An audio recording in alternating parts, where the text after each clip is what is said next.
لقد كان لكم في رسول الله أسوة حسنة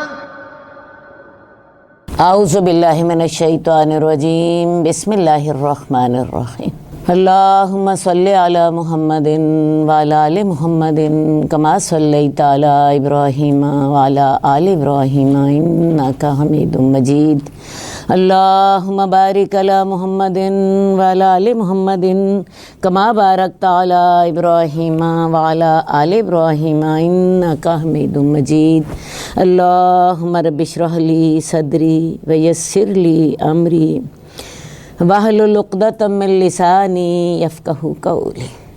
ناظرین السلام علیکم۔ اللہ تعالیٰ آپ پر اپنی ساری رحمتیں کرتے اور آپ کو ایمان اور عمل کی بہترین توفیق عطا فرمائے۔ ریاض الصالحین کے سلسلے میں آج ہمارا موضوع ہے باب حسن الخلق، حسن اخلاق کا بیان۔ قال اللہ تعالی وَإِنَّكَ لَعَلَىٰ خُلُقٍ عَظِيمٍ، اللہ رب العزت نے فرما دیا یقیناً اے نبی آپ بلند اخلاق کے مالک ہیں۔ یہ رسول اللہ صلی اللہ علیہ وسلم کی تعریف ہو رہی ہے۔ اللہ تعالیٰ نے آپ کو اس لیے بھیجا تھا کہ آپ بلند اخلاق کی تکمیل کر سکیں۔ حضرت عائشہ سے کسی نے پوچھا تھا کہ اللہ کے رسول کا اخلاق کیسا تھا، تو حضرت عائشہ نے جواب دیا کانا خلقہ قرآن، ان کا اخلاق قرآن تھا۔ یعنی قرآن میں اللہ تعالیٰ نے جن جن باتوں کی تعلیم دی ہے، جو جو اخلاق سکھائے ہیں، اللہ کے رسول صلی اللہ علیہ وسلم ان سب سے متصف تھے، وہ ساری باتیں آپ کے اندر پائی جاتی تھیں۔ وقال اللہ تبارک و تعالی والکاظمین الغیظ والعافین عن الناس، اور وہ غصہ پی جانے والے ہوتے ہیں اور وہ لوگوں کو معاف کرنے والے ہوتے ہیں۔ ان آیات میں اللہ تعالیٰ نے جنت میں جانے والوں کی صفات بتائی ہیں۔ یہ سورہ آل عمران کی آیات ہیں۔ ان آیات سے پہلے اللہ تعالیٰ نے جنت کی صفت بیان کی ہے اور پھر جنت میں جانے والوں کی صفات بتائی ہیں کہ وہ غصہ پی جاتے ہیں، لوگوں کو معاف کر دیتے ہیں، اور واللہ یحب المحسنین اسی آیت کا اگلا حصہ ہے، اور اللہ تعالیٰ احسان کرنے والوں کو پسند کرتا ہے۔ تو لہٰذا جنت میں جانے والوں کی 3 صفات ہونی چاہیے: غصہ پی جانا، لوگوں کو معاف کر دینا، اور جن لوگوں نے ان کے ساتھ برائی کی تھی انہی کے ساتھ احسان کرنا۔ ان آیات میں اہل ایمان اور تقوی کی خوبیوں کا ذکر فرما کر حسن اخلاق کی ترغیب دی گئی۔ حدیث نمبر 622 حضرت انس سے روایت ہے کہ میں نے رسول اللہ صلی اللہ علیہ وآلہ وسلم کی ہتھیلی سے زیادہ نرم کوئی ریشم نہیں چھوا، اور رسول اللہ صلی اللہ علیہ وسلم کے جسم اطہر سے پھوٹنے والی خوشبو سے زیادہ پاکیزہ کوئی خوشبو کبھی نہیں سونگھی، اور میں نے رسول اللہ صلی اللہ علیہ وسلم کی 10 سال خدمت کی، آپ نے مجھے کبھی اف تک نہیں کہا، اور جو کام میں نے کیا اس کی بابت یہ کبھی نہیں کہا یہ کام کیوں کیا اور یہ کام کیوں نہیں کیا۔ حضرت انس رسول اللہ صلی اللہ علیہ وسلم کے خادم تھے۔ رسول اللہ صلی اللہ علیہ وسلم جب مدینہ تشریف لائے تو آپ نے فرمایا مجھے ایک خادم کی ضرورت ہے۔ حضرت ام سلیم آپ کے پاس حضرت انس کو لیے گئیں۔ حضرت انس کی عمر اس وقت 10 سال تھی۔ کہنے لگیں یا رسول اللہ یہ میرا بیٹا آپ کی خدمت کرے گا، آپ اس کے لیے دعا کیجیے۔ رسول اللہ صلی اللہ علیہ وسلم نے ان کو دعا بھی دی کہ اللہ تعالیٰ ان کا مال اور اولاد زیادہ کر دے، اور جو اللہ تعالیٰ تو ان کو عطا کرے اس میں برکت بھی عطا فرما۔ رسول اللہ صلی اللہ علیہ وسلم کی یہ دعائیں پوری ہوئیں۔ اللہ تعالیٰ نے ان کو بہت مال و دولت سے اور بہت برکت سے نوازا۔ بہرحال یہی حضرت انس جو ہیں اللہ کے رسول کے پھر ساتھی رہے، آپ کی وفات تک آپ کے حضر سفر ہر جگہ آپ کے ساتھ رہے۔ یہ ویسے بات آپ کو یاد رہے، حضرت انس مدینے کے مالدار خاندان کے فرد تھے، صرف آپ کی خدمت کے لیے آپ کے ساتھ تھے۔ تو حضرت انس کہتے ہیں کہ میں نے رسول اللہ صلی اللہ علیہ وسلم کی ہتھیلی سے زیادہ کوئی ریشم نرم نہیں چھوا۔ آپ کی ہتھیلی بڑی نرم تھی، کیونکہ رسول اللہ صلی اللہ علیہ وسلم کے ساتھ انہیں ہاتھ ملانے کا موقع ملتا رہتا تھا، تو کہتے ہیں کہ آپ کی ہتھیلی ریشم سے زیادہ نرم تھی، اور آپ کے جسم سے جو خوشبو پھوٹتی تھی اس سے زیادہ بہتر خوشبو کوئی نہ تھی۔ تو رسول اللہ صلی اللہ علیہ وسلم کی تعریف فرما رہے ہیں۔ واقعی رسول اللہ صلی اللہ علیہ وسلم کو اللہ تعالیٰ نے ظاہری حسن سے بھی نوازا تھا اور باطنی حسن، حسن اخلاق، حسن صورت سے بھی نوازا تھا، حسن سیرت سے بھی نوازا تھا۔ تو رسول اللہ صلی اللہ علیہ وآلہ وسلم بڑے ہی خوبصورت، بڑی ہی دلکش، اور جسم سے خوشبو پھوٹتی تھی، اور اس پر مستزاد یہ تھا کہ رسول اللہ صلی اللہ علیہ وسلم خوشبو کا بہت زیادہ اہتمام بھی فرماتے تھے۔ آپ جس راستے سے گزر جاتے پتہ چلتا رسول اللہ صلی اللہ علیہ وسلم یہاں سے گزر کر گئے ہیں۔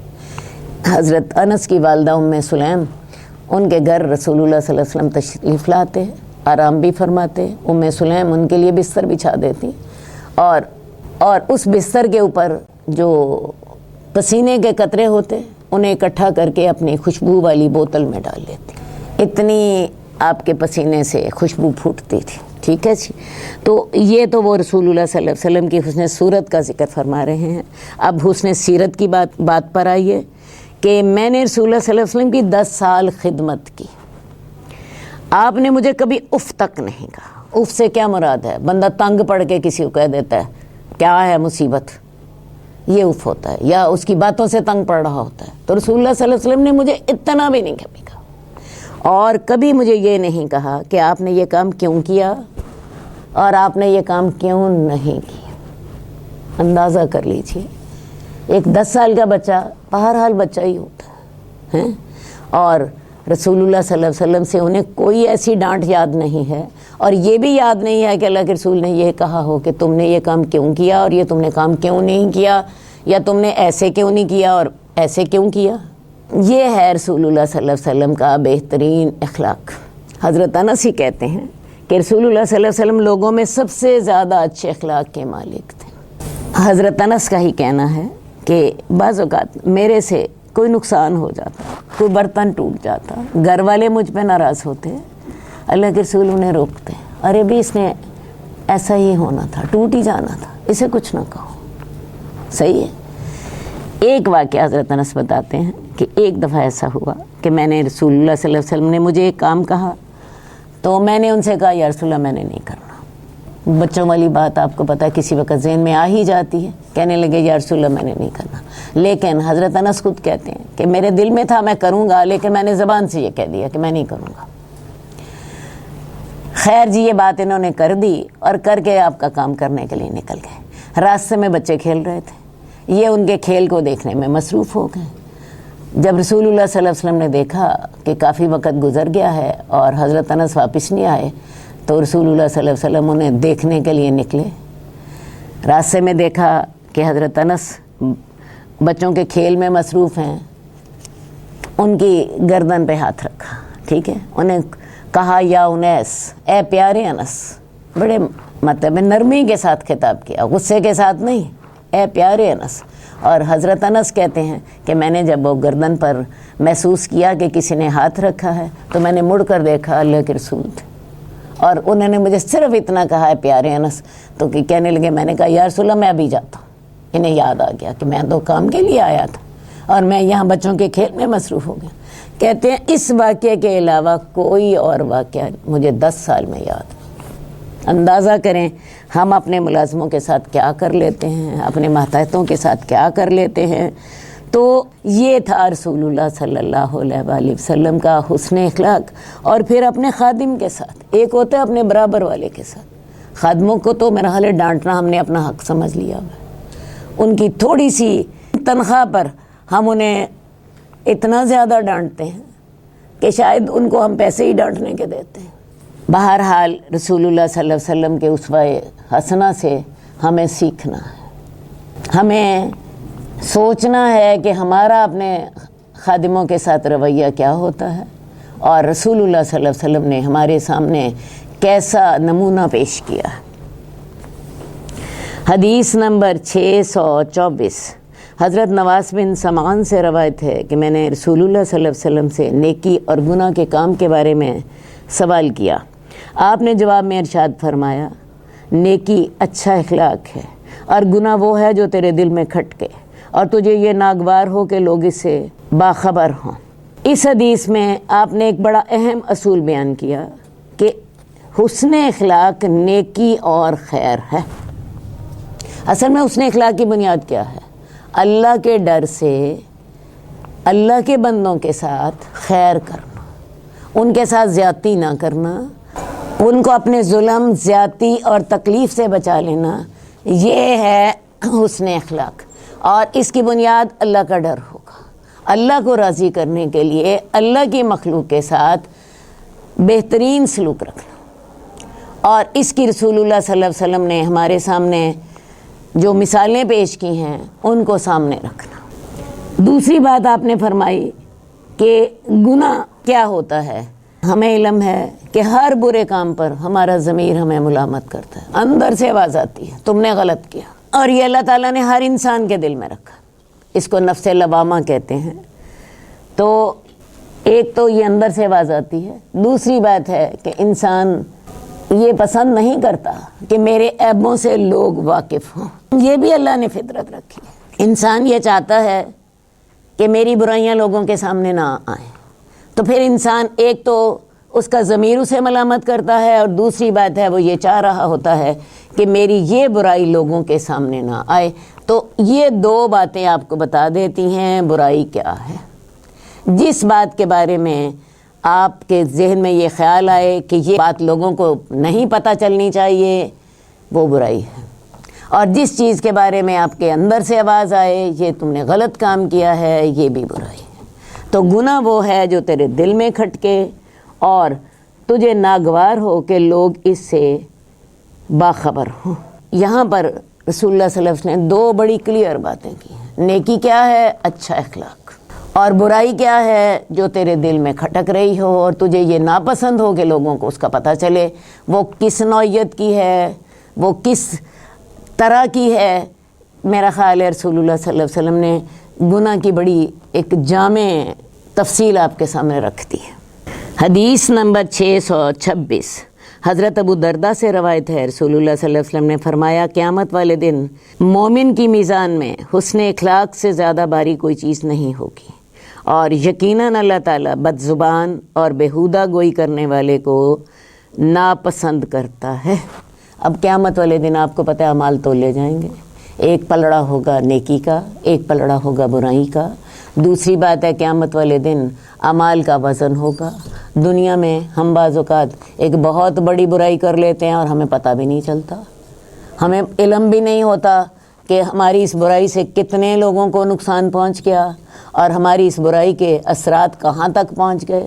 لیکن قیامت والے دن ہر نیکی کا بھی وزن ہوگا، ایک جسم ہوگا، اور ہر برائی کا بھی ایک جسم بھی ہوگا اور وزن بھی ہوگا۔ ٹھیک ہے جی؟ تو قیامت والے دن جب اعمال تولے جائیں گے تو حسن اخلاق کا وزن سب سے زیادہ بھاری ہوگا۔ حسن اخلاق کا وزن سب سے زیادہ بھاری ہوگا۔ حدیث میں آتا ہے کہ حسن اخلاق کے ساتھ انسان قائم باللیل اور صائم بالنہار کا رتبہ پا لیتا ہے۔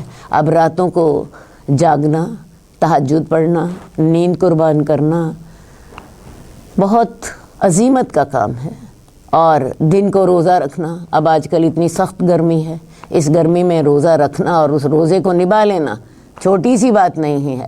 لیکن انسان جب حسن اخلاق اختیار کرتا ہے تو اللہ تعالیٰ اس کو قائم باللیل اور صائم بالنہار کا رتبہ عطا فرما دیتے ہیں، اس کا عمل اتنا بھاری ہو جاتا ہے۔ اب اس بات پر جب میں نے غور کیا کہ اللہ تعالیٰ یہ تو قیام باللیل اور صائم بالنہار ہونا تو یہ تو بہت بڑے عمل ہیں، تو یہ حسن اخلاق کے برابر کیسے ہو گئے؟ تو مجھے یہ سمجھ آئی کہ اصل بات یہ ہے کہ جو حسن اخلاق ہے اس کی بنیاد اللہ کا ڈر ہے۔ اگلا شخص آپ پہ زیادتی کر رہا ہے، آپ کو غلط باتیں کہہ رہا ہے، آپ کا دل چاہتا ہے کہ اس کا منہ توڑ کے رکھ دیں، لیکن آپ اللہ کے ڈر کے ساتھ اپنے نفس پہ قابو پاتے ہیں اور اس کو مناسب انداز میں جواب دیتے ہیں، یا وہ آپ کے ساتھ زیادتی کرتا جا رہا ہے، بڑھتا جا رہا ہے، اور آپ تحمل اختیار کرتے ہیں اللہ کے ڈر کے لیے، آپ اسے معاف کر دیتے ہیں، نظر انداز کر دیتے ہیں، تو اس میں آپ اپنے نفس کو پابند کرتے ہیں۔ اللہ کے خوف کے ساتھ آپ یہ عمل کر رہے ہیں۔ اسی طرح جو شخص اپنی نیند خراب کرتا ہے اور نیند خراب کر کے قربانی دیتا ہے اور اٹھ کے اللہ کو یاد کرتا ہے، اسی طرح دن کو روزہ رکھتا ہے، اپنی خواہشات پہ قابو پاتا ہے، تو دونوں کی بنیاد اللہ کا ڈر ہی ہے اور نفس پہ قابو پانا ہی ہے۔ وہاں پہ نیند جیسی پیاری چیز پہ قابو پانا ہے اور روزے میں کھانا پینا اور خواہشات پہ قابو پانا ہے، جبکہ اچھے اخلاق میں بھی آپ اپنے نفس ہی کو کنٹرول کرتے ہیں۔ آپ کا دل چاہتا ہے اگلے کو رکھ کے 2 تھپڑ لگاؤں، اس کو سیدھا کر کے رکھ دوں، لیکن اللہ کا حکم ہے کہ آپ کسی پہ زیادتی نہیں کر سکتے، اور اگر آپ غصہ پی جائیں اور اللہ کی خاطر اپنے نفس پہ کنٹرول کر لیں تو یہ جنت میں جانے والوں کی صفات ہے۔ تو لہٰذا دونوں کی بنیاد اللہ کا ڈر اور اپنے نفس پر قابو رکھنا ہے۔ یہ اس کے مختلف پہلو ہیں۔ ایک پہلو ہے آپ نے نیند کی قربانی دی، ایک پہلو ہے اپنے کھانے پینے اور اپنی خواہشات کی قربانی دی، اور ایک پہلو ہے آپ نے اپنے غصے کو، اپنے جو ہے اپنے جذبات کو کنٹرول میں رکھا۔ تو دونوں کی بنیاد ایک ہی ہے، صرف پہلو فرق ہے۔ سمجھ آ گئی؟ اب اللہ تعالیٰ بد زبان اور بیہودہ گوئی کرنے والے کو ناپسند کرتا ہے۔ اللہ کو بد زبان آدمی، بیہودہ گوئی کرنے والے، بکواس کرنے والے لوگ، گالیاں بکنے والے لوگ ناپسند ہیں۔ اور آپ کو پتہ ہے یہ منافق کی ایک صفت ہے کہ جب وہ جھگڑا کرے تو پھٹ پڑے، ٹھیک ہے؟ تو اللہ کو یہ لوگ سخت ناپسند ہیں۔ حدیث نمبر 627 حضرت ابو ہریرہ سے روایت ہے، رسول اللہ صلی اللہ علیہ وسلم سے سوال کیا گیا، کون سے عمل انسان کے زیادہ جنت میں جانے کا سبب بنیں گے؟ رسول اللہ صلی اللہ علیہ وسلم نے فرمایا اللہ کا ڈر اور حسن اخلاق۔ اب اللہ کے ڈر کے ساتھ انسان اللہ کے ساتھ صحیح طور پر جڑ جاتا ہے، وہ اللہ کے فرائض ادا کر دیتا ہے۔ اللہ تعالیٰ نے جو عبادات اس کے اوپر فرض کی ہیں ان عبادات میں وہ کمی نہیں کرتا، اپنے فرائض اچھے ادا کر لیتا ہے، اور حسن اخلاق کے ساتھ وہ لوگوں کے حقوق میں کوتاہی نہیں کرتا۔ تو دین تو ہے ہی 2 چیزوں کا نام، ایک حقوق اللہ کا اور ایک حقوق العباد کا۔ وہ تقوی کے ساتھ اللہ کے حقوق پوری طرح ادا کر رہا ہے اور حسن اخلاق کے ساتھ وہ لوگوں کے حقوق پوری طرح ادا کر رہا ہے، تو وہ اس نے دین کے جو بنیادی تقاضے تھے وہ پورے کرتی ہے۔ آپ سے پوچھا گیا کون سی چیزیں انسانوں کے جہنم میں زیادہ جانے کا سبب ہوں گی؟ آپ نے فرمایا منہ اور شرمگاہ۔ یہ منہ ہی ایسی جگہ ہے جہاں سے انسان غیبت کرتا ہے، جہاں سے انسان جھوٹ بولتا ہے، جہاں سے انسان کسی پہ تہمت لگاتا ہے، جہاں پہ سے انسان کسی پہ لعنت کرتا ہے، جہاں پہ انسان بیہودہ گوئی کرتا ہے، جہاں سے انسان گالیاں بکتا ہے، جہاں سے انسان کفر بکتا ہے۔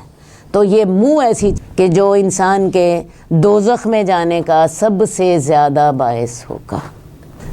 اور شرمگاہ، شرمگاہ سے کیا مراد ہے؟ فحاشی، بے حیائی، یہ شیطان کا سب سے بڑا ہتھیار۔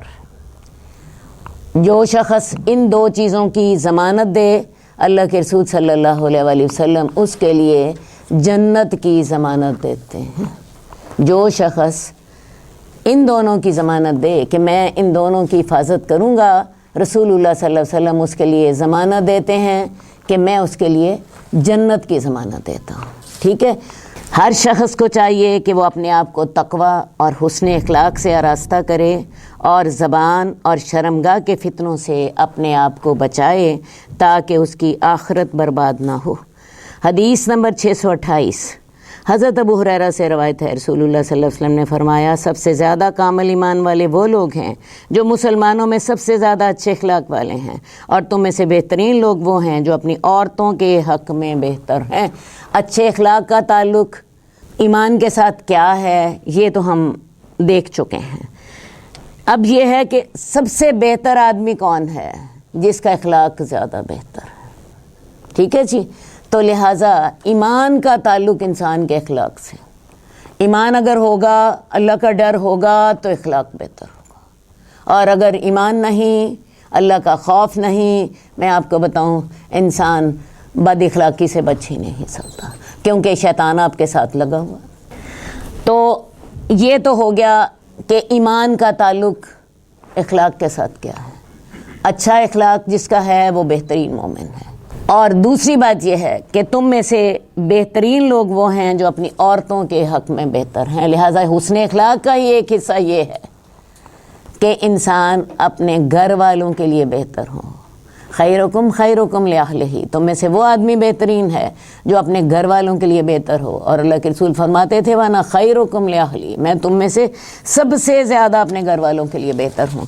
تو لہٰذا اخلاق کا ایک پہلو یہ بھی ہے کہ انسان اپنے گھر والوں کے لیے بہتر ہو. حضرت انس کی روایت ہم پیچھے پڑھ چکے ہیں کہ رسول اللہ صلی اللہ علیہ وسلم کا اخلاق سب سے بہترین تھا، اور حضرت انس ہی کی یہ روایت ہے کہ آپ اپنے گھر والوں کے لیے سب سے زیادہ نرم تھے. تو یہ لوگ جو کہ اپنی گھر والوں کے ساتھ اچھا سلوک نہیں کرتے، وہ باخبر ہو جائیں کہ ان کے ایمان کا تعلق اور ان کے حسن اخلاق کا تعلق ان کے گھر والوں کے ساتھ ہے. حدیث نمبر 630 ابو امامہ باہلی سے روایت ہے، رسول اللہ صلی اللہ علیہ وسلم نے فرمایا میں اس شخص کے لیے جنت کے اطراف میں ایک گھر کا ضامن ہوں جس نے حق پر ہوتے ہوئے جھگڑا چھوڑ دیا، اپنے حق سے دستبردار ہو گیا. اور اس شخص کے لیے بھی جنت کے درمیان میں ایک گھر کا ضامن ہوں جس نے مذاق میں بھی جھوٹ کا ارتکاب نہیں کیا. اور اس شخص کے لیے بھی جنت کے بلند ترین حصے میں ایک گھر کا ضامن ہوں جس کا اخلاق اچھا ہوا. تو 3 لوگوں کے لیے رسول اللہ صلی اللہ علیہ وسلم نے جنت کی ضمانت دی ہے. پہلے اس شخص کے لیے جو شخص جھگڑا چھوڑنے کے لیے، جھگڑا ختم کرنے کے لیے اپنا حق چھوڑ دے. اللہ کے رسول صلی اللہ علیہ وسلم اس کے لیے جنت میں ایک محل کی ضمانت دیتے ہیں. 2 آدمیوں میں جھگڑا ہو رہا ہے اور وہ جھگڑا بہت بڑھ گیا ہے. اب ان میں سے ایک آدمی کو اللہ یہ توفیق دیتے ہیں کہ وہ جھگڑا ختم کرنے کے لیے اپنا حق چھوڑ دیتا ہے. میں چھوڑ دیتا ہوں جی، میں چاہتا ہوں 2 بھائیوں میں جھگڑا نہ ہو، میں چاہتا ہوں باپ بیٹے میں جھگڑا نہ ہو، میں اپنا حق چھوڑ دیتا ہوں. اللہ کے رسول صلی اللہ علیہ وسلم ایسے شخص کو جنت کی ضمانت دیتے ہیں. اسی طرح ایک شخص اگر مذاق میں بھی جھوٹ نہ بولے، لوگوں کو ہنسانے کے لیے جھوٹ نہ بولے، کیونکہ مذاق بھی جھوٹ ہوتا ہے، اس کے لیے بھی رسول اللہ صلی اللہ علیہ وسلم نے جنت میں ایک محل کی ضمانت دی. اور سب سے بہترین محل اس شخص کا ہوگا جس نے اچھا اخلاق اختیار کیا، کیونکہ اچھے اخلاق میں جھوٹ نہ بولنا بھی آئے گا، اچھے اخلاق میں جھگڑا ختم کرنے کے لیے اپنا حق چھوڑ دینا بھی آئے گا، کیونکہ اچھا اخلاق تو بہت سی چیزوں کا مجموعہ ہے. تو اچھا اخلاق والے کے لیے جنت کا سب سے بہترین حصے میں گھر ہوگا. اور رسول اللہ صلی اللہ علیہ وسلم ان تمام باتوں کی خود ضمانت دے رہے ہیں. حدیث نمبر 631 حضرت جابر سے روایت ہے، رسول اللہ صلی اللہ علیہ وسلم نے فرمایا قیامت کے روز مجھے سب سے زیادہ محبوب اور ہم نشینی کے اعتبار سے میرے قریب وہ شخص ہوگا جو تم میں اخلاق میں سے سب سے زیادہ اچھا ہوگا. تو اللہ کے نزدیک کون لوگ ہوں گے؟ اللہ کے قریب کون ہوں گے؟ سب سے زیادہ محبوب آپ کو کون ہوں گے؟ جس کا اخلاق سب سے زیادہ اچھا ہوگا. لہٰذا اگر آپ کو رسول اللہ صلی اللہ علیہ وسلم کا قرب چاہیے، آپ کا ساتھ چاہیے، آپ کی محبت چاہیے، تو کیا کرنا ہوگا؟ اپنے اخلاق کو بہتر کریں. اور اخلاق کو بہتر کرنے کا طریقہ کیا ہے؟ اللہ کا ڈر، اللہ کا تقویٰ، اور پھر رسول اللہ صلی اللہ علیہ وسلم کی سیرت کو دیکھنا کہ اللہ کے رسول صلی اللہ علیہ وسلم کا اپنا اخلاق کیسا تھا. اور مجھ سے سب سے زیادہ دور قیامت کے روز وہ ہوں گے جو بہت باطونی، تصنع سے باتیں کرنے والے اور تکبر سے باتیں کھول کھول کر گفتگو کرنے والے ہوں گے. یہ لوگ اللہ کے رسول کو سب سے زیادہ پسند ہوں گے. ایک شخص ہے بہت زیادہ بولتا ہے، خوب اونچی آواز سے باتیں کرتا ہے، منہ کھول کھول کے دوسروں کو دبانے کے لیے، دوسروں پہ روب ڈالنے کے لیے اونچی آواز میں چیخ چیخ کر بولتا ہے تاکہ وہ دوسروں کو اپنا ہم نوا بنا لے. اپنے اونچا بولنے کی وجہ سے لوگ اس کا ساتھ دیں.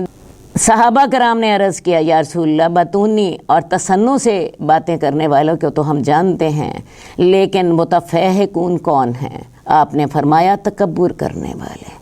تو لہٰذا یہ 3 صفات جس میں ہوں گی وہ لوگ رسول اللہ صلی اللہ علیہ وسلم کو سب سے زیادہ ناپسندیدہ ہوں گے اور آپ سے سب سے زیادہ دور ہوں گے، اور آپ کے جو ناپسندیدگی کا سب سے زیادہ شکار ہوں گے.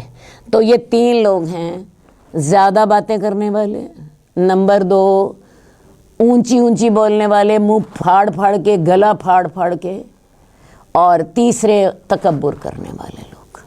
اب اللہ کے رسول صلی اللہ علیہ وسلم کا انداز گفتگو کیا تھا؟ اللہ کے رسول صلی اللہ علیہ وسلم کم بولتے، 2 ٹوک اور واضح بات کرتے، لیکن تھوڑی بات کرتے، آہستہ آہستہ بولتے، اور اگر کوئی بات زیادہ اہم ہوتی تو رسول اللہ صلی اللہ علیہ وسلم اس کو 3 دفعہ دہرا بھی دیتے، اور یہی وجہ ہے کہ آپ کی احادیث محفوظ رہ گئی، ورنہ آپ بھی اسی طرح تیز تیز بولنے والے ہوتے تو شاید ایسا نہ ہوتا۔ تو رسول اللہ صلی اللہ علیہ وآلہ وسلم کا انداز گفتگو اختیار کرنے کی کوشش کریں، بات تھوڑی کیجئے اور اپنی بات ٹو دی پوائنٹ کریں۔ لمبی باتیں کرنے والا اللہ کے رسول کو ناپسند تھا، گلا پھاڑ کر بولنے والا، چلا کے بولنے والا، بنا کے بولنے والا، تکلف سے بولنے والا اللہ کے رسول کو ناپسند تھا، اور تکبر کرنے والا وہ بھی آپ کو سخت ناپسند تھا۔ حسن اخلاق کی امام ترمذی نے وضاحت کی ہے کہ عبداللہ بن مبارک کہتے تھے کہ حسن اخلاق سے مراد کسی سے مسکرا کر ملنا، سخاوت سے کام لینا، اور کسی کو تکلیف نہ پہنچانا ہے۔ باب الحلم والاناتی والرفق، بردباری، سوچ سمجھ کر کام کرنا اور نرمی سے کام لینے کا بیان۔ 3 باتوں کا ذکر ہو رہا ہے، بردباری کا، تحمل، اور دور اندیشی سے کام کرنا، سوچ سمجھ کر جس میں جلد بازی نہ ہو، اور نرمی سے کام لینے کا بیان۔ قال اللہ تبارک و تعالی والکاظمین الغیظ والعافین عن الناس واللہ یحب المحسنین، اور غصے کو پی جانے والے، لوگوں کو معاف کرنے والے، اور اللہ تعالیٰ تو نیکی کرنے والوں سے محبت کرتا ہے۔ یہ سورہ آل عمران کی آیات ہیں۔ اس سے پہلے اللہ تعالیٰ نے جنت کا ذکر کیا ہے اور جنت میں جانے والوں کی صفات بتائی ہیں۔ تو ان میں سے پہلی صفت تو یہ تھی کہ وہ لوگ خوشی میں اور تنگی میں خرچ کرتے ہیں، اور دوسری صفت یہ ہے جس کا یہاں ذکر ہو رہا ہے، وہ غصہ پی جاتے ہیں، لوگوں کو معاف کر دیتے ہیں، اور اللہ تعالیٰ تو نیکی کرنے والوں سے محبت کرتے ہیں۔ تو یہ 2 صفات یہاں بتائی گئی، اور تیسری صفت جو تھی جنت میں جانے والوں کی وہ یہ تھی کہ وہ لوگ جب کوئی گناہ کرتے ہیں تو اللہ سے استغفار کر لیتے ہیں۔ تو یہ جنت میں جانے والوں کی یہاں پہ اللہ تعالیٰ نے صفات بتائی ہیں کہ وہ غصہ پی جاتے ہیں، لوگوں کو معاف کر لیتے ہیں، اور اللہ تو نیکی کرنے والوں سے محبت رکھتا ہے۔ قال اللہ تبارک و تعالی خذ العفو وامر بالعرف وعارض عن الجاہلین، اللہ تبارک و تعالیٰ نے فرمایا عفو درگزر کو اختیار کرو، نیکی کا حکم دو، اور جاہلوں سے منہ موڑو، کیونکہ جب تم نیکی کا حکم دیتے ہو تو بعض جاہل لوگ جو ہوتے ہیں اس پر کئی طرح کے اعتراض کرنے لگ جاتے ہیں، تو اس وقت ان کے ان اعتراضات کی پرواہ نہیں کرو۔ ولا تستوی الحسنۃ ولا السیئۃ ادفع بالتی ہی احسن فاذا الذی بینک وبینہ عدو کانہ ولی حمیم، نیکی اور برائی برابر نہیں ہوتی، برائی کو ایسے طریقے سے دور کرو جو کہ اچھا ہو۔ اس وقت جس شخص کے درمیان اور تیرے درمیان عداوت ہوگی وہ تمہارا گہرا دوست بن جائے گا۔ وما یلقاها الا الذین صبروا وما یلقاها الا ذو حظ عظیم، اور یہ بات انہی لوگوں کو دی جاتی ہے جو صبر کرنے والے ہوتے ہیں، اور یہ انہیں ہی دی جاتی ہے جو بڑے نصیبے والے ہوتے ہیں۔ اس آیت میں اللہ تعالیٰ بتا یہ رہے ہیں کہ نیکی اور برائی ایک جیسی نہیں ہوتی۔ ایک شخص آپ کے ساتھ برا کر رہا ہے، آپ اس کی برائی کو نیکی سے دور کیجیے۔ شیطان تو ہمیں یہ سبق سکھاتا ہے کہ اگلے نے تم سے برائی کی ہے، اگلی کو اینٹ کا جواب پتھر سے دو، تاکہ اگلے کو سمجھ آ جائے کہ آئندہ وہ ایسا نہ کرے۔ لیکن میں آپ کو بتاؤں، برائی کا جواب اگر برائی سے دیں تو برائی ختم نہیں ہوتی۔ مثال کے طور پہ ایک شخص کو آپ نے زخم لگایا، اس کو اختیار ہے کہ وہ بھی آپ کو اتنا ہی زخم لگا لے جتنا آپ نے اس کو لگایا تھا. اس نے بھی آپ کو زخم لگا دیا, برابر کا بدلہ ہو گیا. کیا خیال ہے برائی ختم ہو گئی؟ برائی تو ختم نہیں ہوئی, کیونکہ زخم تو دونوں طرف موجود ہیں. برائی تو تب ختم ہوگی کہ ایک شخص جس کو زخم لگا ہے وہ دوسرے کے زخم پر اپنے زخم کو نظر انداز کر کے مرہم رکھ دے اور اس کا زخم درست ہو جائے گا, تب برائی ختم ہوگی. ورنہ تو دونوں کو زخم لگے ہیں. ایک شخص نے اپنا کوڑا جو ہے وہ دوسرے کے گھر کے باہر پھینک دیا, دوسرے نے اس کے گھر کے باہر پھینک دیا, دونوں جگہ گند پڑ گیا. مسئلہ تو تب ختم ہوگا کہ جس شخص کے گھر کے آگے کوڑا پھینکا گیا ہے وہ دوسرے کے گھر کے آگے نہ پھینکے, تبھی مسئلہ ختم ہوگا. تو اصل بات یہ ہے برائی کا بدلہ آپ برائی سے دے دیں, شریعت اجازت دیتی ہے, کیونکہ اللہ کو پتہ ہے کہ بعض لوگ جو ہیں وہ ضرور ہی بدلہ لینے پر اصرار کریں گے, لیکن برائی سے دور نہیں ہوتی, برائی اچھائی ہی سے دور ہوتی ہے. جیسے میں نے آپ کو سمجھایا کہ جب تک ایک شخص اپنے زخم کو نظر انداز کر کے دوسرے کے زخم پہ مرہم نہیں رکھے گا تب تک مسئلہ ختم نہیں ہوگا. تو برائی اور نیکی برابر نہیں ہو سکتے. تم برائی کو ایسے طریقے سے دور کرو جو کہ اچھا ہو. وہ طریقہ کیا ہے؟ وہی بھائی برائی کے جواب میں برائی نہ کرو, بلکہ برائی کے جواب میں اچھائی کرو. زخم کے اوپر مرہم رکھ دو, زخم ختم ہو جائے گا, تبھی اگلے کا دل ٹھنڈا ہوگا. تو اگر آپ ایسا کر لو تو تمہارے اور تمہارے دشمن کے درمیان گہری دوستی ہو جائے گی. کام یہ آسان نہیں ہے, بڑا مشکل کام ہے, لیکن آپ دیکھیں کہ اس کا آؤٹ پٹ کتنا بڑا ہے کہ دو لوگوں کے درمیان پہلے دشمنی ہے, اب گہری دوستی ہو جائے گی. اگلا شخص سوچے گا کہ میں نے تو اس کو زخم لگایا تھا, لیکن اس نے مجھے زخم لگانے کی بجائے اس نے الٹا میرے زخم پر بھی مرہم رکھ دیا. اور یہ چیز ان لوگوں کو دی جاتی ہے جنہوں نے صبر کیا, اور یہ چیز بڑی نصیبے والوں کو ملتی ہے. کون سی چیز؟ اپنی تکلیف کو نظر انداز کر کے اگلے کے ساتھ احسان کرنا اور برائی کو اچھائی سے دور کرنا. یہ صبر کرنے والوں کو یہ چیز عطا ہوتی ہے, اور صحیح بات یہی ہے کہ یہ بڑے نصیبے والے جو ہوتے ہیں ان کو اللہ عطا فرماتے ہیں. یہ ہر شخص کو یہ چیز نصیب نہیں ہوتی. ہر شخص کیا کرتا ہے؟ وہ اینٹ کا جواب پتھر سے دیتا ہے, وہ برائی کا جواب اس سے بڑی برائی سے دیتا ہے. ہوتا کیا ہے؟ پھر فساد پھیلتا چلا جاتا ہے. تو یہ ان لوگوں کو عطا کی جاتی ہے جو کہ صبر کرنے والے ہوتے ہیں, اور یہ چیز انہیں ہی نصیب ہوتی ہے جو بڑی قسمت والے ہوتے ہیں. کون سی چیز؟ صبر کرنا, اپنی تکلیف پہ صبر کر کے اگلے کے ساتھ احسان کرنا. اور پھر وَلَمَنْ صَبَرَ وَغَفَرَ إِنَّ ذَلِكَ لَمِنَ الْعَزْمِ الْأُمُورِ, اور جو شخص صبر کر لے اور دوسرے شخص کو معاف کر دے تو یہ ہمت کے کاموں میں سے ہے. واقعی یہ کام چھوٹا نہیں ہے بھئی, یہ بہت بڑا کام ہے. لیکن آپ دیکھیں اس کا جو انجام ہے وہ کیا ہے کہ دنیاوی فائدہ یہ ہوتا ہے کہ دشمن بھی دوست ہو جاتا ہے, اور آخرت کا فائدہ یہ ہوتا ہے کہ اللہ کی رضامندی حاصل ہوتی ہے. تو یہ چھوٹا کام نہیں ہے, یہ بہت بڑا کام ہے. اللہ بھی اس کو بڑا سمجھ رہے ہیں. برائی کو اچھائی سے دور کرنا. حدیث نمبر 632 عبداللہ بن عباس سے روایت ہے, رسول اللہ صلی اللہ علیہ وسلم نے اشج عبد القیس سے فرمایا, تیرے اندر 2 خصلتیں ایسی ہیں جن کو اللہ تعالیٰ پسند فرماتا ہے, بردباری اور سوچ سمجھ کر کام کرنا, یا بردباری اور دور اندیشی.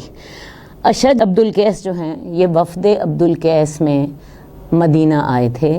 باقی جو گروہ تھا یا باقی جو وفد تھا ان لوگوں نے کیا کیا کہ جب وہ مدینہ پہنچے تو رسول اللہ صلی اللہ علیہ وسلم کو دیکھا تو جیسا ان کا سامان تھا دوڑے دوڑے آئے, اور کوئی رسول اللہ صلی اللہ علیہ وسلم کے ہاتھ چوم رہا ہے, کوئی آپ کے پاؤں چوم رہا ہے. اپنی محبت کا انہوں نے اس طرح اظہار کیا. لیکن یہ جو اشج عبد القیس تھے انہوں نے کیا کیا, اپنے سواریاں سنبھالیں, سامان اپنا ٹھیک کیا, اپنا لباس ٹھیک کر کے رسول اللہ صلی اللہ علیہ وآلہ وسلم کی خدمت میں حاضر ہوئے تو رسول اللہ صلی اللہ علیہ وسلم نے انہیں اس وقت یہ بات فرمائی تھی کہ تمہارے اندر 2 خصلتیں ایسی ہیں جن کو اللہ پسند کرتا ہے، اور وہ 2 خصلتیں کون سی ہیں؟ تحمل اور سوچ سمجھ کر کام کرنا، دور اندیشی، جلد بازی نہ کرنا۔ انسان آپ کو پتہ ہے ہی جلد باز، قرآن مجید میں آتا ہے خُلِقَ الْإِنسَانُ عَجُولًا کہ انسان جلد باز پیدا کیا گیا ہے۔ ایک اور جگہ پر آتا ہے خُلِقَ الْإِنسَانُ مِنْ عَجَلٍ، انسان جلد بازی سے پیدا کیا گیا ہے۔ تو اصل بات ہے جلد بازی نہ کرنا، بلکہ تحمل کے ساتھ اور سوچ سمجھ کر دور اندیشی کو پیش نظر رکھ کر عمل کرنا، یہ اللہ کو بڑا محبوب ہے۔ اس حدیث سے ایک بات کا ہمیں یہ بھی پتہ چلا کہ کسی کے منہ پر بے ساختہ تعریف کی جا سکتی ہے۔ رسول اللہ صلی اللہ علیہ وآلہ وسلم نے خوشامد کرنے سے منع فرمایا تھا۔ آپ نے بلکہ فرمایا تھا جب کسی نے کسی دوسرے کی خوشامد کی تو آپ نے فرمایا تھا تم نے تو اس کی گردن توڑ دی۔ اصل بات ہے جو ناجائز خوشامد ہوتی ہے وہ انسان کو سخت نقصان دیتی ہے، لیکن ایک بے ساختہ تعریف ہے، یہ کی جا سکتی ہے جب کہ اس میں کوئی خاص مصلحت ہو اور فائدہ نظر آ رہا ہو، یا آپ یہ چاہ رہے ہوں کہ ان خوبیوں کے لیے دوسروں کو ترغیب دیں، تو اس وقت ایسی کسی چیز کی خاص طور پہ تعریف کی جا سکتی ہے، کسی کے منہ پر بھی تعریف کی جا سکتی ہے۔ حدیث نمبر 634 حضرت عائشہ سے روایت ہے کہ رسول اللہ صلی اللہ علیہ وسلم نے فرمایا بے شک اللہ تعالیٰ نرمی کرنے والا ہے، نرمی کو پسند فرماتا ہے، نرمی پر جو کچھ عطا فرماتا ہے وہ سختی پر یا اس کے علاوہ کسی اور چیز پر عطا نہیں فرماتا۔ اب پچھلی حدیث میں آپ نے 2 باتیں پڑھی تھیں، ایک تحمل اور دوسرے دور اندیشی۔ اب یہاں نرمی کا ذکر ہو رہا ہے۔ اللہ تعالیٰ خود نرمی کرنے والے ہیں، وہ بہت رحیم ہے، بہت مہربانی کرنے والا ہے، اور وہ نرمی پر وہ عطا فرماتا ہے جو سختی پر عطا نہیں فرماتا۔ عام طور پہ ہم لوگ جلد نتائج حاصل کرنے کی خاطر بعض اوقات نرمی چھوڑ دیتے ہیں اور ڈنڈا پکڑ لیتے ہیں، اس سے ہمیں یہ فوری فائدہ تو حاصل ہو جاتا ہے، اگلا بندہ ہماری جلدی بات سن لیتا ہے، لیکن آپ یہ دیکھیے کہ اگلے کے دل میں اس کے خلاف جو ری ایکشن پیدا ہوتا ہے وہ اس کو ہمارے ساتھ نیکی کرنے سے روک دیتا ہے۔ تو نرمی جو ہے اسے ہی اختیار کیجئے۔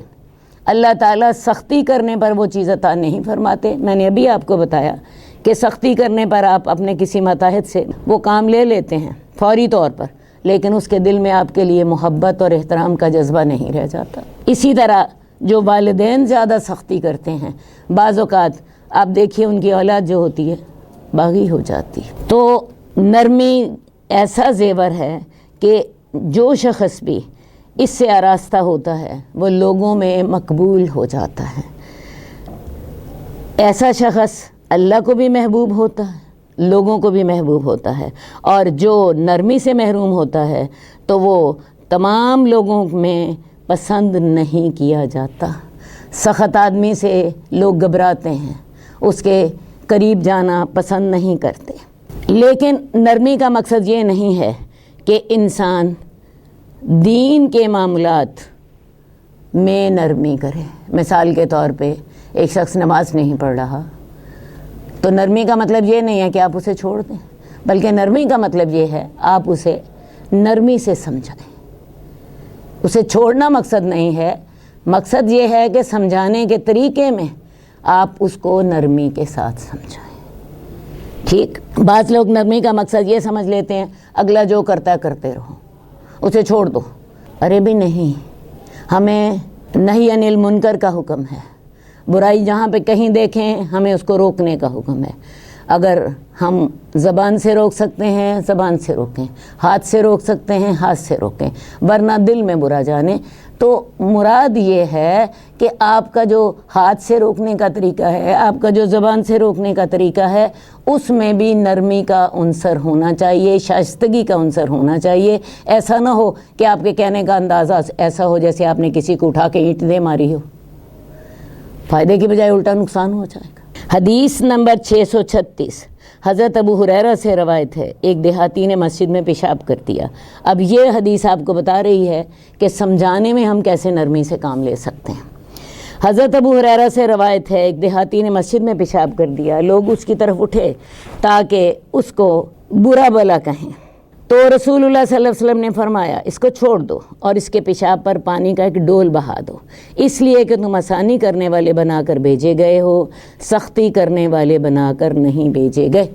ایک منظر آپ کے سامنے پیش کیا جا رہا ہے، ایک دیہاتی ہے، گنوار آدمی ہے، مسجد نبوی میں آتا ہے، آ کے مسجد نبوی میں پیشاب کرتے تھے۔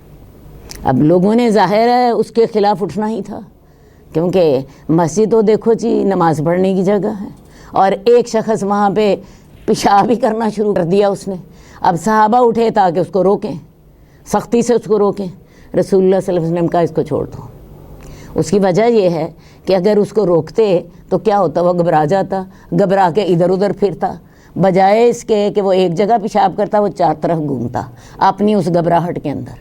آپ نے فرمایا اب اس نے کر ہی لیا ہے، شروع کر ہی دیا ہے، یا تو دیکھو جی ابھی اس نے نہ کیا ہوتا تو پھر شاید کوئی فائدہ بھی ہو جاتا اس کو روکنے کا، تو اب اس نے پیشاب کرنا شروع کر دیا، اب اس کو نہ روکو، کر لینے دو۔ اب جب اس نے کر لیا تو رسول اللہ صلی اللہ علیہ وسلم نے کیا طریقہ اختیار کیا، ایک پانی کا ڈول منگوایا اور پانی کا ڈول اس جگہ پہ بہا دیا، اور بعد میں اس شخص کو اپنے پاس بلایا اور اسے بلا کر اپنے پاس کہا کہ دیکھو یہ مسجدیں پیشاب کرنے کے لیے نہیں ہوتی، یہ مسجدیں تو اللہ کا ذکر کرنے کے لیے ہوتی ہیں، نماز پڑھنے کے لیے ہوتی ہیں۔ اس کو سمجھایا، وہ سمجھ گیا، ٹھیک ہے جی۔ تو ساتھ ہی آپ نے یہ الفاظ بھی فرمائے کہ تم آسانی کرنے والے بنا کر بھیجے گئے ہو، تکلیف میں ڈالنے کے لیے نہیں۔ تو اگر آپ کو ایک شخص کو آسانی سے سمجھانا ممکن ہو تو کیوں سختی کی جائے؟ جو گڑ سے مرے اسے زہر کیوں دو؟ بھئی ایک آدمی کو رسول اللہ صلی اللہ علیہ وسلم نے بڑے آرام سے سمجھا دیا اور اس کو سمجھ بھی آ گئی۔ جب آپ دین کی دعوت دے رہے ہوں اس میدان میں نرمی بہت ہی ضروری ہے، خاص طور پر جاہل اور اجڑ آدمیوں کے ساتھ، کیونکہ اگر آپ ان سے سختی کریں گے تو ان کی طبیعت میں تو پہلے ہی سختی ہوتی ہے، بھاگ جائیں گے، آپ کی بات ہی نہیں سنیں گے۔ ان کو قریب کرنے کے لیے نرمی بہت ضروری ہے، چاہے وہ کتنی بڑی بڑی حماقتیں کیوں نہ کر رہے ہوں۔ اب اس سے بڑی حماقت اور کیا ہو سکتی ہے کہ مسجد میں پیشاب کر دیا جائے۔ اس میں دین کی دعوت دینے والوں کے لیے بڑا اہم پوائنٹ ہے کہ آپ نے اس میدان میں نرمی کرنی ہے، لوگوں کے افعال اور اقوال سے مشتغل نہیں ہونا۔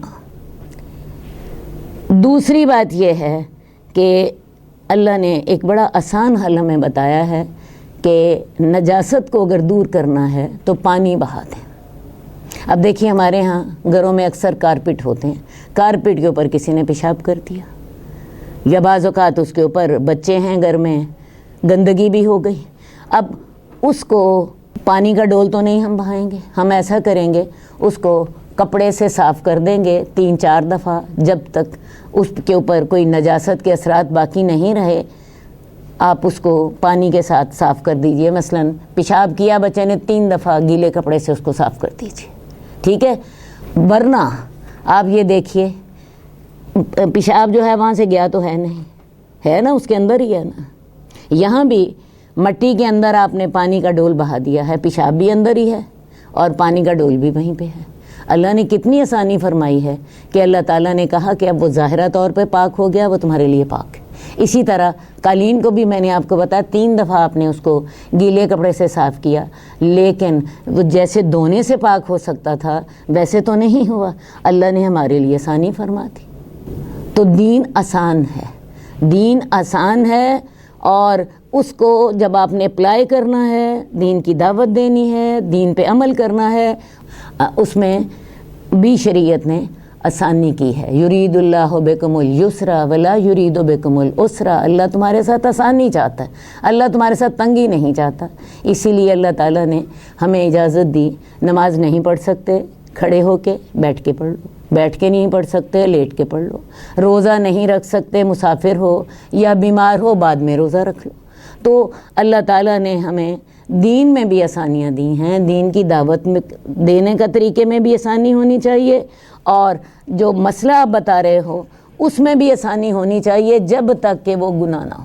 حدیث نمبر 639، حضرت ابو ہریرہ سے روایت ہے، ایک آدمی نے رسول اللہ صلی اللہ علیہ وسلم سے کہا مجھے وصیت فرمائیے۔ آپ نے فرمایا لا تغضب، غصہ نہ کیا کرو۔ اس نے کئی مرتبہ اپنی بات دہرائی، آپ نے ہر مرتبہ یہی فرمایا غصہ نہ کیا کرو۔ غصہ کیا ہوتا ہے میرا خیال ہے مجھے بتانے کی ضرورت ہی نہیں ہے، ہر انسان کو اس کیفیت سے واسطہ پڑتا رہتا ہے۔ ہاں، اب رسول اللہ صلی اللہ علیہ وسلم کا طریقہ یہ تھا کہ آپ جب بھی کسی کو نصیحت کرتے تو اس کے حالات کے اعتبار سے کرتے۔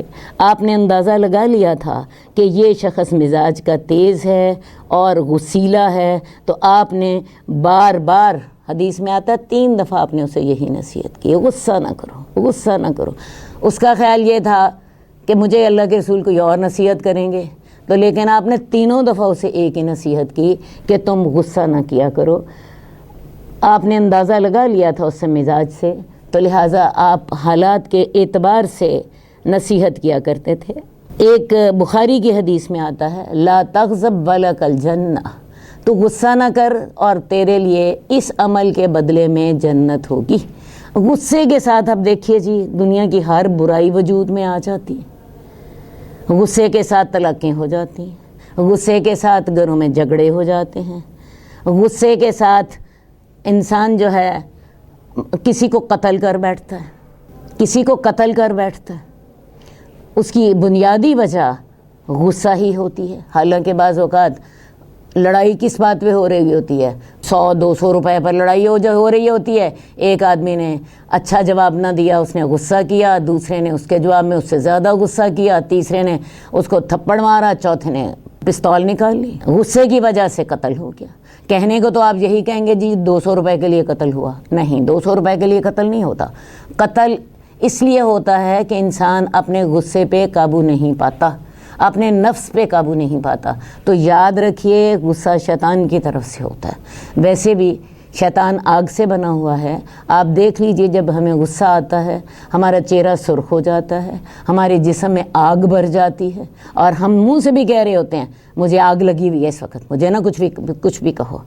تو یہ شیطان کی طرف سے ہوتا ہے۔ شیطان غصے میں آپ کو اس طرح بگا رہا ہوتا ہے، اس طرح آپ کو ٹھوکر لگا رہا ہوتا ہے جیسے آپ فٹ بال کو ٹھوکر لگا رہے ہوتے ہیں۔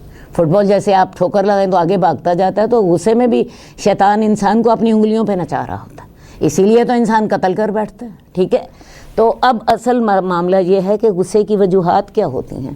غصے کی بہت بڑی وجہ تکبر ہوتی ہے۔ انسان سوچ رہا ہوتا ہے میں تو جی اتنا بڑا آدمی ہوں، اور دوسرے آدمی نے میری بات کی پرواہ ہی نہیں کی ہے، اس نے جی میری تعظیم نہیں کی، اس نے جی میری خاطر نہیں کی، اس نے میری بات کو ویٹیج نہیں دی۔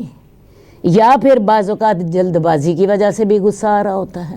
آپ سڑک پر ہو، دوسرا آدمی آپ کی گاڑی سے اپنی گاڑی کو آگے لے جاتا ہے، آپ غصے میں اس کے پیچھے بھاگ رہے ہوتے ہو، اچھا اس کو جرأت کیسے ہوئی مجھے اوورٹیک کرے، ہاں، یا مجھے میری گاڑی کو راستہ نہ دے۔ آپ اپنے نفس پہ قابو نہیں پا سکتے، جلد بازی ہوتی ہے۔ تو یہ وجوہات ہوتی ہیں عام طور پہ غصے کی۔ اب یہ ہے کہ غصہ دور کرنے کے طریقے کیا ہیں۔ سب سے پہلا تو طریقہ یہی ہے کہ انسان اعوذ باللہ من الشیطان الرجیم پڑھے، ٹھیک ہے، کیونکہ غصہ شیطان کی طرف سے ہے، اور اس کو اعوذ باللہ من الشیطان کے ساتھ ہی دور کرنا چاہیے۔ اس کے علاوہ انسان اگر اس وقت پانی پی لے، کیونکہ پانی ہی آگ کو ٹھنڈا کرتا ہے۔ کھڑے ہیں تو بیٹھ جائیے، بیٹھے ہیں تو لیٹ جائیے۔ بعض اوقات ان طریقوں سے بھی غصہ کنٹرول میں نہیں آتا، تو پھر ایک کام اور کیجئے جس کے ساتھ لازماً غصہ کنٹرول میں آ جائے گا، اس جگہ سے دور چلے جائیے، کیونکہ اس جگہ پہ شیطانی اثرات ہیں۔ آپ جب تک یہاں کھڑے رہیں گے شیطانی اثرات آپ کا پیچھا کرتے رہیں گے، اس جگہ سے دور چلے جائیے، ٹھیک ہے۔ سائیکالوجسٹ کہتے ہیں کہ جب بھی آپ کو غصہ آتا ہے یا آپ کو خوف محسوس ہوتا ہے، آپ کو پتہ ہے غصے میں انسان کے چہرے کا رنگ سرخ ہو جاتا ہے، اس کے اندر کیمیکل چینجز آتی ہیں، اس کے اندر آگ بھر جاتی ہے، خوف محسوس ہوتا ہے یا غم محسوس ہوتا ہے، انسان کا چہرہ پیلا پڑ جاتا ہے، ہمت نہیں رہتی کوئی بھی کام کرنے کی۔ تو ماہرین کا کہنا یہ ہے کہ جب بھی آپ کو کوئی ایسی خبر ملتی ہے جو آپ کو غصہ دلاتی ہو یا آپ کو غم میں مبتلا کرتی ہو، تو 12 منٹ ہوتے ہیں جسم کے پاس اس کے ریئیکٹ کرنے میں۔ ان 12 منٹس کو اگر آپ مینیج کر لیں تو آپ کا غصہ فزیکلی ختم ہو جاتا ہے۔ پہلے تو میں نے آپ کو بتایا کہ جو شرعی طریقہ ہے، اب میں آپ کو اس حوالے سے بتا رہی ہوں۔ تو 12 منٹ اگر آپ اپنے آپ کو مینیج کر لیں، مثال کے طور پہ ان 12 منٹوں میں ایسا کریں، اس جگہ سے دور چلے جائیں، وضو کر کے 2 رکعتیں پڑھ لیں۔ ان 12 منٹس کے بعد کو آپ کا جو جسم کا جو فزیکل ریئیکشن تھا وہ ختم ہو جاتا ہے۔ اس کے بعد آپ فزیکلی پرسکون ہو جاتے ہو۔ وہ جو آپ کا چہرہ لخسر ہوا تھا یا خوف کی حالت میں یا غم کی حالت میں جو آپ کا چہرہ پیلا ہو گیا تھا اور آپ کو کوئی کام کرنے کی ہمت نہیں ہو رہی تھی، وہ کیفیت بھی آپ کی 12 منٹ ہی رہتی۔ ان 12 منٹس کو آپ اگر مینیج کر لیں تو میں آپ کو بتاؤں اس کے بعد پھر مسئلہ ختم ہو جاتا ہے۔ یہ آپ پہ ڈیپینڈ کرتا ہے کہ آپ ان 12 منٹس کو کیسے مینیج کرتے ہیں۔ حدیث نمبر 640، حضرت ابو یعلا شداد بن اوس سے روایت ہے کہ رسول اللہ صلی اللہ علیہ وسلم نے فرمایا، بے شک اللہ تعالیٰ نے ہر کام کو اچھے طریقے سے کرنا ضروری قرار دیا ہے، بس جب تم قتل کرو تو اچھے طریقے سے قتل کرو، اور جب جانور ذبح کرو تو اچھے طریقے سے ذبح کرو۔ تمہارے ہر آدمی کو چاہیے کہ اپنی چھری تیز کر لے اور ذبح ہونے والے جانور کو آرام پہنچائے۔ یعنی ہر کام جو ہمیں کرنا ہے ہمیں اچھے طریقے سے کرنا ہے، احسان کے ساتھ کرنا ہے۔ اب انسان اللہ کے ساتھ بھی جو معاملہ کرے احسان کے ساتھ کرے، اور اللہ کے بندوں کے ساتھ بھی جب اس کو معاملہ پیش آئے تو احسان کے ساتھ کرے۔ اب اللہ کے ساتھ احسان کیا ہے کہ حدیث میں آتا ہے کہ آپ سے حضرت جبریل نے پوچھا تھا مال احسان، احسان کیا ہوتا ہے؟ تو رسول اللہ صلی اللہ علیہ وسلم نے جواب دیا تھا کہ تو اللہ کی عبادت ایسے کرے گویا کہ تو اللہ کو دیکھ رہا ہے۔ تو یہ ہے اللہ کے ساتھ احسان۔ نماز یوں پڑھیں کہ جیسے آپ کو یقین ہو وہ میرے سامنے اللہ رب العزت ہیں اور میں انہیں اپنے دل کی آنکھوں سے دیکھ رہا ہوں۔ یہ ہے احسان۔ اس طرح کی آپ نماز پڑھ کے دیکھیے، اس نماز میں آپ کو کتنی لذت محسوس ہوگی، کتنا آپ کا ایمان بڑھے گا، یہ میرا خیال ہے تجربہ کر کے دیکھیے، ٹھیک ہے۔ اب بندوں کے ساتھ احسان کیا ہے کہ جب تم کسی کو قتل کرو تو اچھے طریقے سے قتل کرو۔ اب انسان کا ویسے تو قتل آپ کو پتہ جائز ہی نہیں ہے۔ یہاں پہ کون سا قتل مراد ہے؟ یا تو بطور قصاص کسی قاتل کو قتل کرنا یا میدان جنگ میں کسی کو قتل کرنا، تو ان تمام صورتوں میں قتل کی تو اجازت ہے، لیکن اللہ رب العزت کہتے ہیں کہ قتل بھی کرنا ہے تو اچھی طرح قتل کرو۔ ایسا نہ کرو کہ تم اپنی دشمنی میں کسی کا مسئلہ کر ڈالو۔ آپ کو پتہ ہے جاہلیت میں رواج ہوتا تھا کہ اپنے دشمن کو قتل کر دیتے میدان جنگ میں، اس کے بعد اس کے ہاتھ پاؤں کاٹتے، اس کے ناک اور کان کاٹ لیتے اور ان کا ہار اپنے گلے میں ڈالتے۔ صحیح ہے، آپ کو یاد ہوگا غزوہ احد میں حضرت حمزہ کا مسئلہ کیا گیا تھا اور بھی بہت سے صحابہ کا مسئلہ کیا گیا تھا، تو شریعت نے اس کو بڑی سختی سے روک دیا۔ تو کسی کو قتل بھی کرنا ہے تو اچھی طرح کرو۔ آج کل آپ دیکھیں اخبار میں خبریں پڑھتے ہیں تو اتنی حیرت ہوتی ہے کہ انسان کیسے درندہ بن جاتا ہے۔ ایک آدمی اس کا بھائی قتل ہو گیا، اس نے اپنے بھائی کے قتل کے الزام میں مخالف جو پارٹی تھی اس کے 10 آدمیوں کو قتل کیا اور پھر ان کو آگ لگائی، اور پھر اس کے بعد بھی اس کا غصہ ٹھنڈا نہیں ہو رہا۔ تو یہ لوگ جو ہیں، کیا خیال ہے، یہ اللہ سے ڈرنے والے لوگ ہیں جن کا اتنا زیادہ بدلہ لینے کے بعد بھی ان کا غصہ ٹھنڈا نہیں ہو رہا۔ ہم روزانہ اخبار میں پڑھتے ہیں فلاں نے فلاں کو تیل چھڑک کر آگ لگا دی۔ سمجھ آئیے؟ تو یہ سارے کس چیز کا نتیجہ ہے؟ انسان اپنے نفس کو کنٹرول نہیں کرتا اور درندہ بن جاتا ہے، پھر وہ انسان نہیں رہتا۔ ایک مسلمان بھی نہیں رہتا، وہ ایک درندہ بن جاتا۔ تو جب کسی کو قتل کرو تو اچھی طرح قتل کرو، اور جب جانور ذبح کرو تو اچھی طرح سے ذبح کرو۔ ہمیں تو جانور کے ساتھ بھی نیکی کرنے کا حکم ہے۔ اسے جب ذبح کرنا ہے تو تمہارے چھری تیز ہونی چاہیے۔ اپنے جانور کو ذبح سے قبل آرام پہنچاؤ۔ کیسے آرام پہنچاؤ؟ اس کو بھوکا اور پیاسا ذبح نہ کرو، اس کو پانی پلاؤ، اس کا پیٹ بھرا ہونا چاہیے، کم از کم وہ بھوکا اور پیاسا نہ ہو اپنے ذبح کے وقت، چھری کند نہ ہو تاکہ اس کو تکلیف نہ ہو۔ اسی طرح رسول اللہ صلی اللہ علیہ وسلم نے ایک شخص کو دیکھا، اس نے اپنے جانور کی گردن پر اپنا پاؤں رکھا ہوا تھا اور اس کے سامنے چھری تیز کر رہا تھا، تو آپ نے فرمایا اس کو 2 موتوں کا شکار نہ کرو۔ وہ تمہیں چھری تیز کرتے ہوئے دیکھ رہا ہے تو مرنے سے پہلے اس کو تم موت کا شکار کر رہے ہو، سمجھ آئیے؟ تو کسی جانور کے سامنے دوسرے جانور کو ذبح نہ کیا جائے، کیونکہ اس کو پتہ لگ جاتا ہے جانور کو اب میری باری آئے گی، ٹھیک ہے؟ اسی طرح جب کسی کو جانور کو ذبح کرو اس پر اللہ کا نام لو، اللہ کا نام لینے سے اس کو راحت ہوتی ہے۔ تو ذبح کرنا ہے، چھری تیز ہونی چاہیے، اس کے سامنے کسی اور جانور کو ذبح نہ کرو، اس کے علاوہ اسے بھوکا پیاسا نہ ذبح کرو، ٹھیک ہے؟ اور ان کے ساتھ بھی احسان کرو۔ حدیث نمبر 641 حضرت عائشہ سے روایت ہے، جب بھی رسول اللہ صلی اللہ علیہ وسلم کو 2 کاموں کے درمیان اختیار دیا گیا تو آپ نے ان میں سے زیادہ آسان کام کو اختیار فرمایا، بشرطے کہ اس میں گناہ نہ ہوتا۔ اگر وہ گناہ کا کام ہوتا تو آپ اس سے سب سے زیادہ دور بھاگنے والے تھے۔ اب یہاں بھی رسول اللہ صلی اللہ علیہ وسلم کی نرمی کا ذکر ہے۔ دین کی نرمی کا ذکر تو میں نے آپ کو پہلے بتا دیا، یرید اللہ بکم اليسر ولا یرید بکم العسر۔ اسی لیے آپ دین کے تمام احکامات دیکھیں، تمام پریکٹیکل ہیں، ہم ان پر عمل کر سکتے ہیں، وہ ناممکن نہیں ہے۔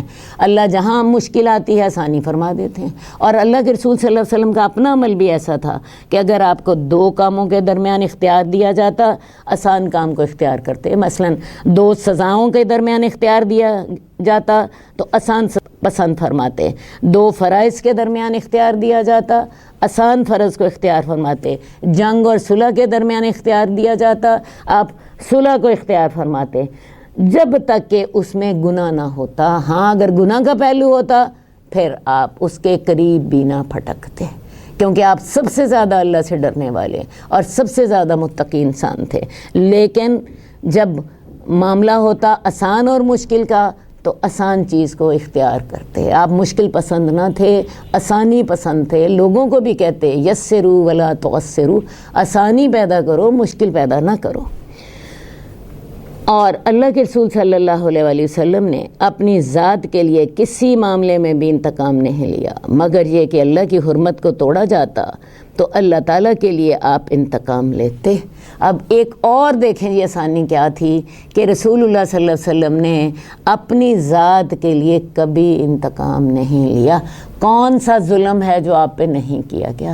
آپ کو باتیں نہیں بنائیں گی، شاعر کہا گیا، مجنوں کہا گیا، جادوگر کہا گیا، آپ کے منہ پہ تھوکا گیا، آپ کی پاؤں پہ قدم رکھا گیا، آپ کی گردن پہ قدم رکھنے کی ابو جہل نے آپ کو دھمکی دی تھی، آپ کو 17 دفعہ قتل کرنے کا منصوبہ بنایا گیا۔ ذرا سوچیں، ابو جہل نے 2 دفعہ رسول اللہ صلی اللہ علیہ وسلم کو بیت اللہ کے اندر قتل کرنے کا ارادہ کیا، اللہ نے آپ کی مدد کی، اللہ نے بچا لیا، ورنہ اس نے تو کوئی کمی نہیں چھوڑی تھی۔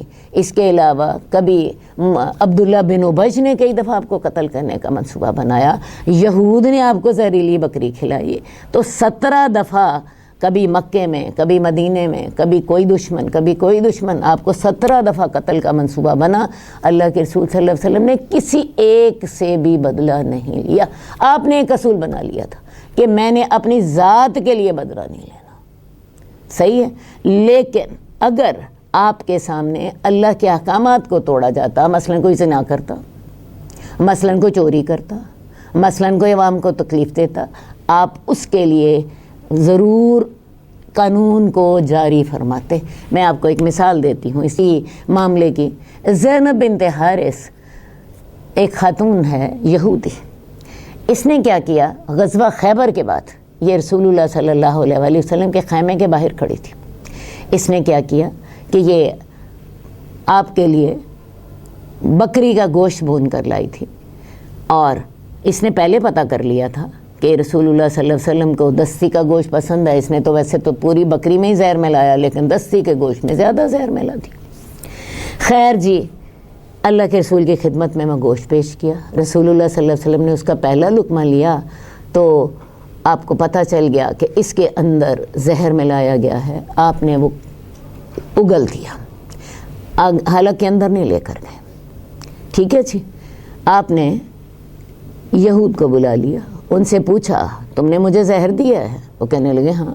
پوچھا کیوں دیا ہے؟ کہنے لگے کہ ہم نے سوچا تھا اگر آپ سچے نبی ہیں تو زہر آپ پہ اثر نہیں کرے گا، اور اگر آپ جھوٹے نبی ہیں تو ہماری جان آپ سے چھوٹ جائے گی۔ بڑی کلیئرلی انہوں نے کہا۔ ٹھیک ہے، تو رسول اللہ صلی اللہ علیہ وسلم جب اس زہر سے بچ گئے تو اصلاً تو انہیں اتنا پتہ چل گیا کہ اگر آپ سچے نبی ہوں گے تو زہر آپ کو نقصان نہیں دے گا۔ اصلاً تو انہیں ایمان لے آنا چاہیے، لیکن یہود بد فطرت لوگ تھے، ایمان تو نہ لائے، لیکن یہ کام انہوں نے کیا۔ خیر جی، رسول اللہ صلی اللہ علیہ وسلم اپنی ذات کے لیے بدلہ نہیں لیتے تھے، آپ نے بدلہ نہیں لیا، آپ نے جی چھوڑ دیا۔ لیکن آپ کے ساتھ ایک اور صحابی بھی بیٹھے تھے، انہوں نے کیا کیا کہ جب رسول اللہ صلی اللہ علیہ وسلم نے لقمہ لیا تو انہوں نے بھی لقمہ لیا۔ ٹھیک ہے، اور انہوں نے اسے اگلا کوئی نہیں، وہ نگل گئے، اور اسی زہر کے اثر کے ساتھ 2 یا 3 دنوں کے بعد ان کی وفات ہو گئی۔ اب رسول اللہ صلی اللہ علیہ وسلم نے اسی خاتون کو بلایا جس نے یہ زہر دیا تھا، اور اس صحابی کے قتل کے قصاص میں اس عورت کو قتل کر دیا گیا۔ یعنی اپنی ذات پر جب معاملہ تھا آپ نے معاف کر دیا، لیکن چونکہ اس صحابی کے قتل کا معاملہ تھا، اللہ کی حدود توڑی جا رہی تھیں کہ کوئی کسی کو قتل نہ کرے، تو رسول اللہ صلی اللہ علیہ وسلم نے بدلہ لیا، قصاص لیا۔ تو اپنی ذات کے لیے تو آپ انتقام نہ لیتے تھے، لیکن جب اللہ کی حرمتوں کو توڑا جا رہا ہوتا تو اس وقت آپ سزا دیتے، کیونکہ اللہ کی حدود کو توڑنے والے کو معاف کرنا حسن اخلاق نہیں ہے، بلکہ یہ دینی بے غیرتی ہے۔ دنیاوی کوتاہیوں سے عفو درگزر کرنا اچھا اخلاق ہے، لیکن دینی کوتاہیوں میں درگزر کی اجازت نہیں ہے۔ اچھا، یہ تو تھا رسول اللہ صلی اللہ علیہ وسلم کا طریقہ۔ ہمارا طریقہ کیا ہے؟ ہمارے سامنے دین کے معاملے میں جتنی مرضی زیادتی ہو جائے ہمیں کوئی تکلیف نہیں ہوتی، لیکن کوئی مجھے برا بلا کہہ کے جائے کہاں؟ اپنی ذات کے بارے میں ہم بڑے سنجیدہ ہوتے ہیں۔ کوئی ہمارے احترام میں تھوڑی سی کمی کر دے، کوئی ہمیں منہ پہ ہم پر اعتراض کر دے، کوئی ہمارے منہ پر ہمارے اوپر کوئی تنقید کر دے، ہم اس کی غلطی کو کبھی بھلا ہی نہیں پاتے۔ لیکن دینی معاملات میں جتنی مرضی خرابی ہو ہمیں اثر نہیں ہوتا۔ تو یہ دیکھ لیجئے ہماری ترجیحات کتنی فرق ہیں، اور رسول اللہ صلی اللہ علیہ وسلم کی ترجیحات کتنی فرق تھیں۔ آپ نے اپنی ذات کا معاملہ انتقام لینے سے بالا تر کر دیا تھا، لیکن دین کے معاملے میں بڑے باغیرت تھے۔ حدیث نمبر 642 حضرت عبداللہ بن مسعود سے روایت ہے، رسول اللہ صلی اللہ علیہ وسلم نے فرمایا کیا میں تمہیں ایسے لوگوں کی خبر نہ دوں جن پر جہنم کی آگ حرام ہے اور وہ جہنم کی آگ پر حرام ہے؟ یا تو آپ نے یہ بات کہی تھی کہ جہنم کی آگ ان پر حرام ہے، یا یہ بات کہی تھی کہ وہ جہنم کی آگ پر حرام ہے۔ دونوں کا مفہوم ایک ہی ہے، جہنم کی آگ ان پر حرام ہے یا وہ جہنم کی آگ پر حرام ہے۔ ٹھیک ہے، ہر وہ شخص جو لوگوں کے قریب رہنے والا، آسانی کرنے والا، نرمی کرنے والا ہو، ایسے شخص سے جہنم کی آگ اس پر حرام ہے اور وہ جہنم کی آگ پر حرام ہے۔ آپ نے کون کون سی صفتیں بتائیں؟ جو لوگوں کے قریب رہنے والا ہو۔ اب لوگوں کے قریب رہنے سے کیا مراد ہے؟ نرمی کرنے والا ہو۔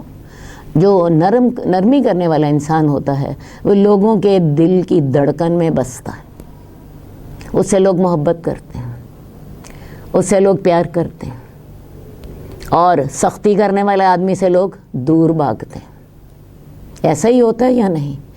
تو نرمی کرنے والا، لوگوں کے قریب رہنے والا اور آسانی کرنے والا، سہل سوکھا آدمی جس سے بات کرنا آپ کو بڑا آسان ہو۔